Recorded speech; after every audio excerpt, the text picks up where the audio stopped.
Kenapa, Kak? Hati-hati, jangan kayak gitu. Takutnya mereka ngelihat kamu terus ngerasa nggak nyaman. Nanti bisa nyerang tiba-tiba loh. Maaf kakaknya. Jangan ya. Abisnya mereka lucu banget. Iya Bisa sih. aja, hati-hati makanya.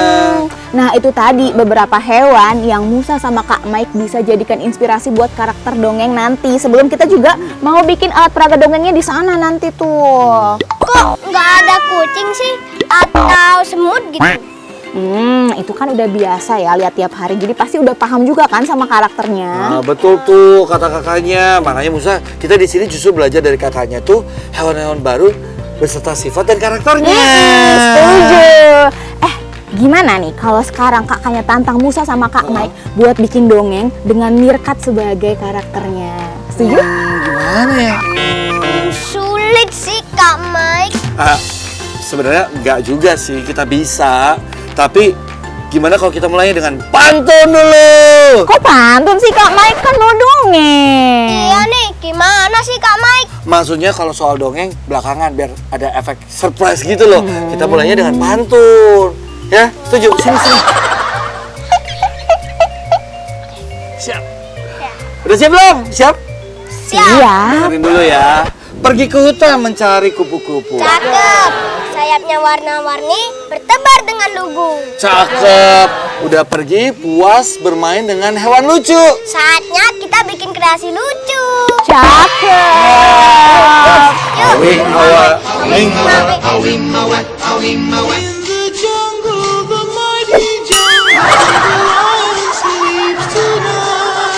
awing mawe, awing mawe, awing mawe. Nah, Kita ngapain nih kakaknya? sekarang gimana kalau Kak Mike sama Musa bikin alat peraganya?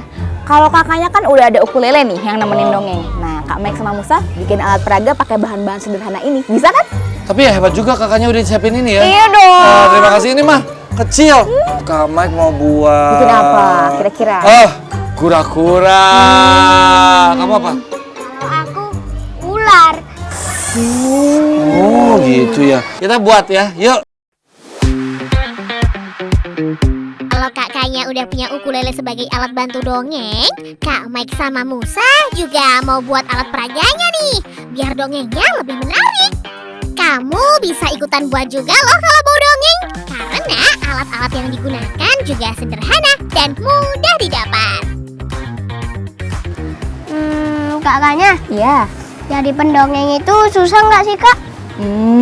Jadi pendongeng itu sebenarnya nggak susah sih kalau emang Musa seneng dongeng, seneng cerita. Kok kakaknya mau jadi pendongeng? Kakaknya itu seneng kalau cerita atau main sama anak-anak Musa. Makanya kalau kakaknya jadi pendongeng, kakaknya jadi punya kesempatan buat banyak cerita, banyak ngobrol dan main sama anak-anak. Ngajakin anak-anak buat ikut terlibat dalam ceritanya, ikut nebak-nebak ceritanya, gitu. Terus kalau mau hafalin cerita gitu, panjang nggak sih? Susah nggak sih? Aku aja ngafalin pelajaran susah. Iya sih. Curhat lagi. Emang ya ngafalin cerita itu kayaknya jadi tantangan ya kalau kita mau dongeng. Takut kadang-kadang blank atau lupa gitu ya Musa ya. Gitu ya. Tapi kayaknya kalau kita udah sering nih denger satu cerita diulang-ulang, terus sering latihan, apalagi kalau kita suka sama ceritanya, secara nggak langsung kita akan lebih mudah buat ngafalin cerita itu Musa. Nah, udah jadi nih. Tunjukin hasil Ini akhirnya. dia. Wih, keren banget. Bagus ya? Tapi ini belum jadi kak, kayaknya. Apa lagi ya? Mah harus ada ininya Oh kan. iya, benar. Kita tempelin ya. Ini tempel deh. Tempelin ke belakang itu. Biar nanti kita bisa angkat-angkat pas lagi dongeng. Ini bisa. Perlu Nah. benar. Nah. Coba. Wih, nempel. Tempel. Habis ini kita mulai dongengnya bareng-bareng ya. Mungkin kita bisa dongeng di sana. Di hutan yang damai, hidup dua ekor sahabat. Silu ular yang misterius, suka bergerak dalam diam. Juga Koko kura-kura tua yang bijaksana. Mereka memang berbeda tapi selalu bersama. Silu dan Koko adalah 2 ekor sahabat. Mereka selalu berkeliling hutan bersama-sama. Suatu hari, hutan yang damai dilanda sebuah kehebohan. Ada suara gemuruh yang tidak tahu dari mana asalnya membuat para hewan berteriak dan ketakutan. Semua hewan pun berlarian, berhamburan. Namun Silu dan Koko memutuskan untuk mencari tahu dari mana ya asal suara gemuruh itu. Tenang, itu hanya suara gemuruh. Aku sudah dengar itu sejak pagi tadi. Itu hanya ada yang terjatuh. Silu, kamu jangan asal tebak-tebakan begitu. Kamu kan memang pemberani, tapi berani itu bukan tidak takut. Berani itu justru tetap melangkah meski dengan perasaan takut. Yuk kita lihat aja, siapa tahu tidak semenakutkan yang kita pikir. Mereka pun mendekati arah suara gemuruh itu. Semakin lama terdengar semakin jelas dan tiba-tiba terdengar suaranya.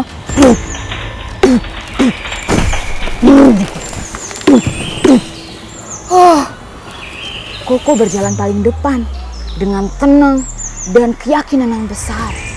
Sementara Silu mengikuti di belakangnya dengan wajah yang terlihat tenang. Namun sebenarnya ia gemetaran. Itu hanya suara pohon terjatuh. Kamu memang peka Silu. Tapi menjadi tenang itu bukan pura-pura berani. Tapi menjadi tenang itu justru karena kita datang, melihat dan memahami. Itulah ketenangan yang terjadi. Ia jadi tersadar bahwa ternyata ia tidak perlu berpura-pura misterius untuk terlihat keren. Sejak saat itu, Silu menjadi seekor ular yang apa adanya dan terbuka akan perasaannya. Terkadang ia merasa takut, tapi itu tidak apa-apa. Hutan kini kembali damai, dijaga 2 ekor sahabat. Mereka memang berbeda namun selalu bersama. Tak pernah saling iri dan saling melengkapi.